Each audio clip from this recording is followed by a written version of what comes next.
को खामनेई की धमकी। ईरान के सर्वोच्च नेता आयतुल्लाह अल खामनेई की धमकी।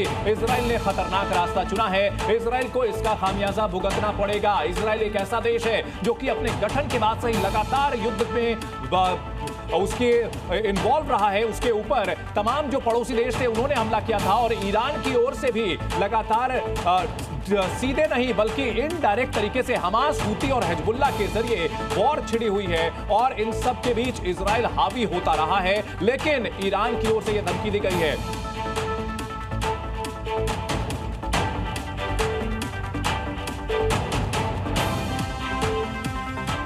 और हमले के बाद इजराइल के प्रधानमंत्री ने क्या कुछ कहा है आपको वो भी सुनाते हैं। We struck at the heart of Iran's nuclear weaponization program. We targeted Iran's main enrichment facility in Natanz. We targeted Iran's leading nuclear scientists working on the Iranian bomb. We also struck at the heart of Iran's ballistic missile program. Last year, Iran fired 300 ballistic missiles at Israel. Each of these missiles carries a ton of explosives and threatens the lives of hundreds of people.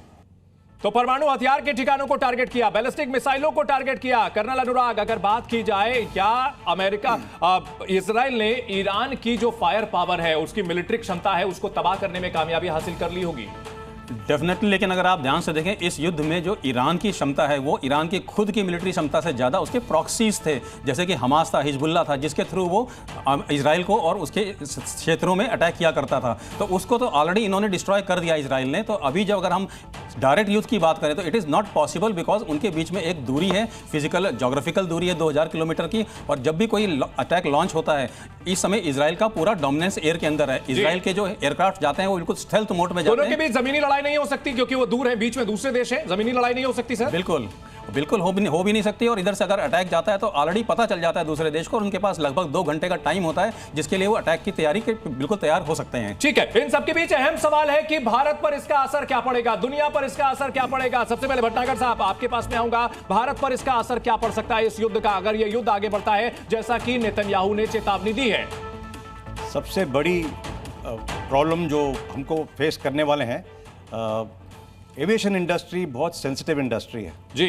As it is aviation industry पिछले कुछ सालों से जो ऊपर निकलने की कोशिश कर रही है और प्रोग्रेस करने की कोशिश कर रही है, वो बार बार इम्पैक्ट हो रहा है डिफरेंट जोग्राफीज़ में जो ये कंटेस्ट हो रहे हैं जी। जैसे कि अभी यूक्रेन में भी प्रॉब्लम चल रही है और अभी इजराइल और मिडिल ईस्ट में प्रॉब्लम होती रहती है।